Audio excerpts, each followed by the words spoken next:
नमस्कार सर्वांना, माझे नाव प्रेम मनोज पवार, इयत्ता 6वी.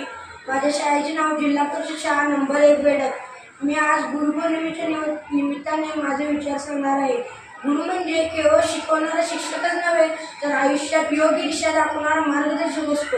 आपण लहान असताना आई वडील चालायला, बोलायला, वागायला शिकवतात, हे गुरु. पण शाळेत शिस्त, संस्कार, अभ्यास शिकवणारे शिक्षक हे खरे दीपस्तंभ असतात. गुरुशिवाय आपले जीवन अपूर्ण आहे. त्यांच्या मार्गदर्शनामुळेच आपण जीवनात स्वप्ने पाहू शकतो व ती स्वप्ने पूर्ण करण्याचा आपल्याला आत्मविश्वास मिळतो. आज या दिवशी आपण आपल्या गुरूंना मनापासून शुभेच्छा देऊया, कारण त्यांच्यामुळे आपण जीवनात चांगले माणूस बनू शकतो. आज या दिवशी गुरुपौर्णिमेच्या सर्व शिक्षकांना माझा सतोंशा नमस्कार, धन्यवाद आणि शुभेच्छा.